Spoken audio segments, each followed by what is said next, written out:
Hello everyone, welcome you back to another video. So in the previous video we have discussed about big O notation. So what is a big O notation and what is the asymptotic notations available. Today in this lecture we are going to study about omega notation. So this is another kind of notations available, and about other things you can see the definition here. The function f of n equals to omega of g of n if there exists a constant c and n naught such that f of n is greater than equals to c into g of n. Let's discuss something about big O.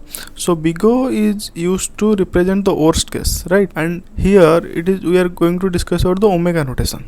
Okay, so omega notation is used to express the best case. So what is happening while we are discussing about big O? Suppose in big O we are setting a limit. This is the functions up till that. So suppose this is fn and this is gn. So up till gn fn can vary. That is what big O represents. But what is omega? Omega is the, like, suppose this is gn. Okay, this is fn. So omega represents that fn can lowered up to gn. If you haven't seen all my videos about algorithm, you can just go back and watch the playlist of algorithm. So this is the graph. From this graph you can see that this is the point n naught. Look at this, fn is lower than gn here. Okay, so now in this region fn is greater than gn, and in this region fn is like lower than gn. But after this n naught, okay, fn is like always greater than gn, right? So this is what the definition suggests. If there exists a constant c and n naught, so this is the value n naught such that f of n is always greater than equals to c into gn. C is a constant term and n naught is this point after which fn will be always be greater than gn. Okay, so what is this graph? This is time and this is the inputs. So with increasing the input, the time complexity of fn will increase, right? In this range, this is not any particular relationship between fn and gn, but after this fn will be always greater than c into gn. So in big O, what we are writing, if something is fn and order of gn, we are writing it, so that means gn is bigger than fn. Okay, so asymptotic notation we have read, that is the technique we are used to compare two functions. Okay, so one of these notations is big O. In that big O we are finding out the worst case till what the function fn can vary. But in omega, this is represent the best case. Okay, so if I will be writing fn equals to omega of g of n, that means g of n will be less than equals to f of n. Okay, so this is the best case possible. Like this is the best case. Like this is the less time can be taken by fn to solve a problem. But look at here, this is the worst case. Means this is the maximum time can be taken by the algorithm to solve the problem. So these are the two things you need to understand. Let's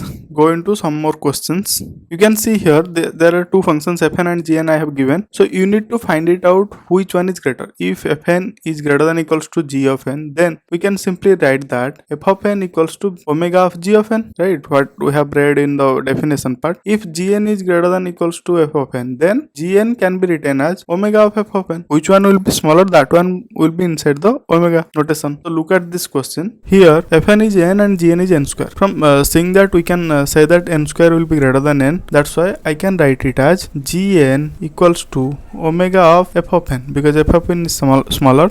So I will put it inside the omega notation. So look at this. This is 2 power n. This is exponential function, and this is a polynomial function, right? So you must be knowing that exponential function is greater than polynomial function. But let's take a try. Okay, let's compare these two. This is 2 power n and this is n square. Suppose n equals to 0, then what is the value? This will be 2 power 0 is 1. What will be n square? That will be 0. Next coming to 1, this will be 2, this will be 1. Then coming to 2, this will be 4, this will be 4. Next coming to 3, this will be 8, this will be 9. Then coming to 4, this will be 16, right? And this will be 16. Then 5, 32, then 25. 6, this will be 64, this will be 36. You can see that after this point only, after 4 only, by applying any value of n, we can get that 2 power n will be greater than equals to n square. What is our n naught? N naught is 4. From the graph you can see that n naught is the point after which f of n will be greater than equals to c into g of n. So this is the point after which 2 power n will be greater than, always be greater than equals to n square. So our n naught is 4. In this in this question we can say that f of n is greater than g of n. So f of n equals to omega omega of g of n. That function will be